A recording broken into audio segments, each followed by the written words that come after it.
Hi kuya!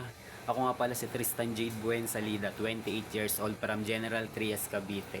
Nagtatrabaho bilang isang sales clerk sa isang mall dito sa Cavite. Nakapagtapos ng senior high school sa Tarlac at may kursong accountancy business management po. Bakit ka karapat-dapat naging housemate ni Kuya? Bakit ako karapat dapat maging housemate ni kuya? Isa po ito sa magiging way ko po para matupad po yung mga pangarap ko para sa sarili ko po at para po sa pamilya ko po. Ito po yung talent ko po. Gabay at pagmamahalan hanap mo. Magbibigay ng halaga sa iyo. Nais kong ipakilala kung sino ka man talaga. Pinoy, ikaw at Pinoy. Ipakita sa mundo